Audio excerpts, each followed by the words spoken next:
I get it. Standing in the electronics aisle, staring at a tower that promises 4K and RGB glory, you start wondering if you're about to waste a good chunk of cash on something that will sit half-built in a corner while you keep using the old laptop. That hesitation is real, especially when you've got a decent gaming rig that still runs most titles at 1080p. Before you pull the trigger, I want to walk through the HELLOLAND RTX 5070 12GB gaming PC desktop and see if it actually solves the problems you're dealing with, or if it's just another flashy box. Link is in the description if you want to check the product details on Amazon. First off, this machine is positioned as a ready-to-play solution. It comes with an AMD Ryzen 7 5700X, a solid 8-core, 16-thread CPU that sits at 3.4 GHz base and can boost up to 4.6 GHz. Pair that with a custom GeForce RTX 5070 12GB GPU, and you have a combo that, on paper, should comfortably push 1440p titles at high settings and dip into 4K on less demanding games. The 32GB of DDR4 3200 RAM means you won't be fighting memory bottlenecks when you're streaming, recording, or swapping between a game and a browser full of tabs. Storage-wise, there are 2 drives, a 1TB PCIe SSD for OS and games, plus an additional 1TB SATA SSD for media and backups. The tower is cooled by a 240mm liquid-cooled loop and ARGB fans, which should keep temps in check while giving you that gamer aesthetic. So, who should actually consider this build? If you're a mid-range gamer who's been stuck on a 1080p GTX 1660 type card and you're itching to step up to 1440p without splurging on a $2,000 custom build, this pre-built hits a sweet spot.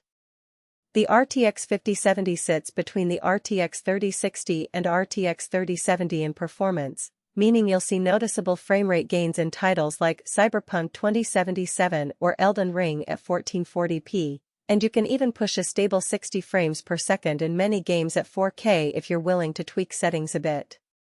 The included liquid cooling also means you won't have to worry about thermal throttling during marathon sessions, which is a real plus for streamers who run OBS and a game simultaneously. On the flip side, if you're a competitive esports player who lives at 1080p, chases sub-30 ms input lag, and already has a monitor with a 240Hz refresh rate, you might find the RTX 5070 overkill. The extra GPU horsepower won't translate into a competitive edge at those ultra-high refresh rates. You'll be paying for pixel density you'll never fully use. Likewise, anyone who is comfortable building their own PC and wants to handpick components for future upgrades might skip this. The pre-built market tends to lock you into a specific chassis and PSU configuration, which can make swapping out the GPU later a little more cumbersome than with a custom case you've already customized for airflow. Let's talk about the practical strengths that matter once you plug it in. In my testing, the system boots in under 15 seconds thanks to the PCIe SSD, and loading times for large open-world games were consistently under a minute. That's a noticeable improvement over older rigs that rely on HDDs. The 32GB of RAM shines when you have Discord, a web browser, and a game running side by side. I never hit the 100% usage ceiling, which means you won't see stutters caused by memory swapping. The liquid cooling system is quiet for the most part. Fans spin up modestly under load, but the pump hum is barely audible, so you can stream late at night without the whole room feeling like a data center. The hidden trade-offs become apparent when you dig deeper into the chassis and future-proofing. The tower uses a proprietary layout to accommodate the 240mm radiator, which means there's limited space for additional drives beyond the 2 that come installed. If you're the type who likes to hoard games on a massive SSD array, you'll need to consider external storage solutions. Also, the power supply isn't advertised, but pre-built units in this price range often pair the GPU with a 550600W unit.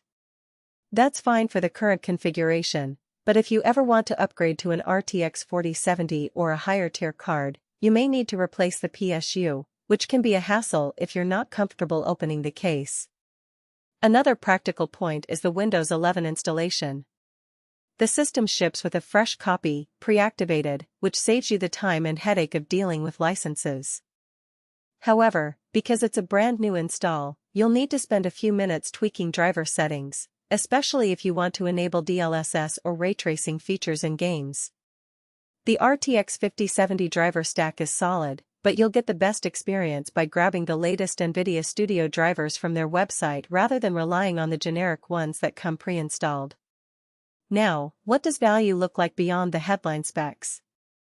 The rating of 4.4 out of 5 stars suggests that most owners are satisfied, and that aligns with what you see when you compare the total cost of this pre-built, typically around $1,600 to $1,800 to a custom